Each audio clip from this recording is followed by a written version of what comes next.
हरिओम श्रीराम अंबज्ञ। तर आज आहे गुढीपाडवा।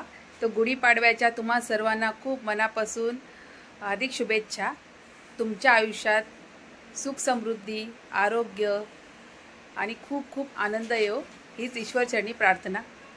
तर चला, तर मी आज बघा कशी गुढी उभारली आहे। सकाळची खूप घाई होती पण तरी छानपैकी अशी गुढी तरी बघा अशा प्रकारे मी गुढी उभारली आहे।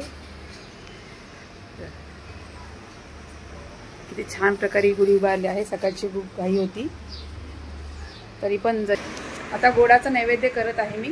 खीर आणि पुरी, खीर पुरीचा नैवेद्य दाखवणार आहे गुढीसाठी। दाखवते तुम्हाला मी गोडाचा नैवेद्य कशी बनवते ते। तरी बघा गॅसवर कढई ठेवून घेतली आहे आणि त्यामध्ये 2-3 चमचे तेल घातले। त्यामध्ये राई जिरे घालायचे आहेत। राई जिरे असे तडतडले की त्यामध्ये घालायचं आहे कढीपत्ता, घालायची आहे मिरची,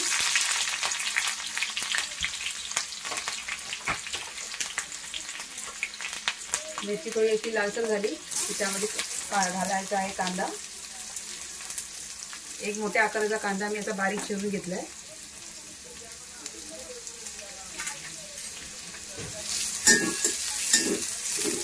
तो असा थोडा लालसर झाला ना की त्यामध्ये हळद घालायचं आहे आणि त्याच्यावर मग बटाटे घालायचे।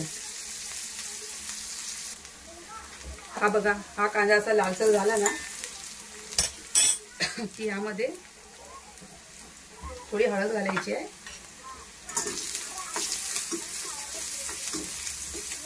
तेलामध्ये थोडी अशी फ्राय झाली की त्यात बटाटे टाकून घेऊया।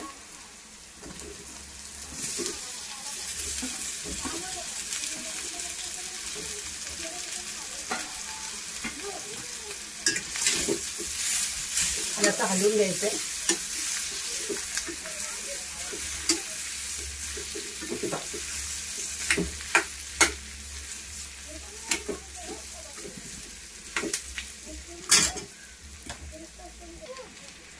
आणि ह्यामध्ये चवीनुसार आपल्याला मीठ घालायचे आहे।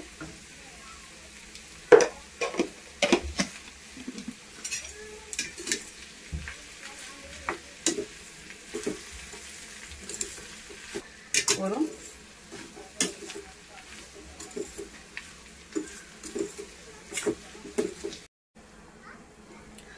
तरी बघा झाली आहे बटाट्याची भाजी मस्त अशी छान। आता आपल्याला झाकून मी ठेवते आणि आता खीर बनवायची। असं तूप टाकून घेतलंय। तुपामध्ये हे काजू बदाम पिस्ता, आता ह्याच तुपामध्ये या शेवया थोड्या फ्राय करून घ्यायच्या। अशा या भाजल्याच असतात पण थोडं तुपामध्ये थोडं फ्राय करून घ्यायच्या।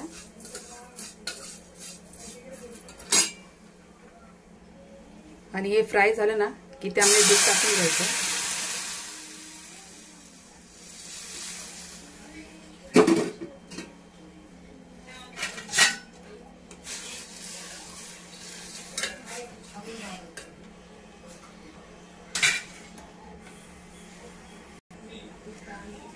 त्यामध्ये थोडी इलायची पावडर आणि हे जे काजू बदाम आपण तुपात फ्राय केलेत ना ते टाकून घ्यायचे।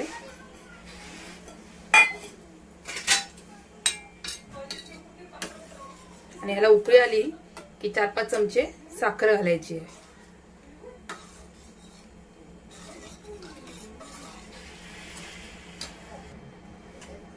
ही बघा अशी छान प्रकारे शेवयाच्या खिरीला उकळी आली आहे आणि त्यामध्ये अशी 6 चमचे मी ही साखर घालते।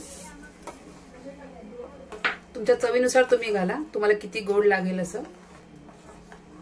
आम्ही पण जास्त गोड खात नाही म्हणून मी 6 चमचे साखर घातली आहे।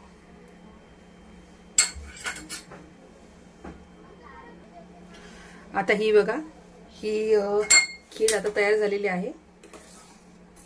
किती छानपैकी उकळते, छान असा सुगंध सुटलेला आहे। आता मी पुऱ्या बनवायला घेते। तर हे बघा मी पुऱ्यांसाठी पीठ मळून ठेवलेलं आहे आणि असे गोळे केलेले आहेत। 10-12 गोळे केलेत। त्याच्या मी पुऱ्या बनवते। तर हे बघा तेल गरम झालेलं आहे आणि गरम तेलामध्ये अशा पुऱ्या सोडायच्या.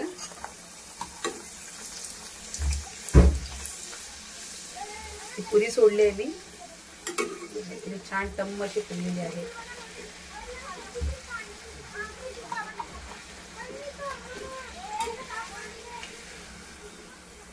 तर एक झाली की दुसरी.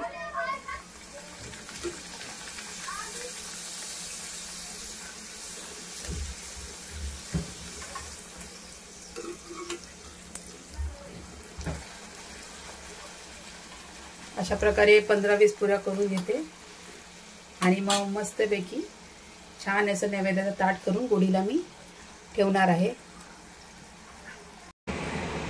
तर हे बघा नैवेद्याचं जेवण तयार झालेलं आहे. आता 2 ताटं बनवणार आहे मी, एक देवाला ठेवण्यासाठी आणि एक गुढीला ठेवण्यासाठी.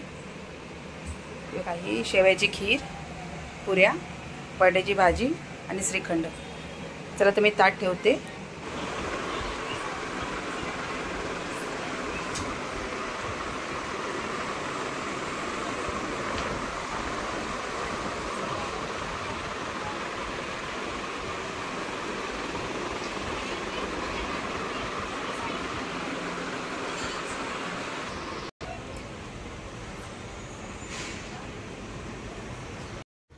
तर माझा हा व्हिडिओ तुम्हाला आवडला असल्यास तर माझ्या व्हिडिओला लाईक करा, जास्तीत जास्त शेअर करा आणि माझ्या चॅनलला सबस्क्राईब करा आणि बेल आयकॉन दाबा.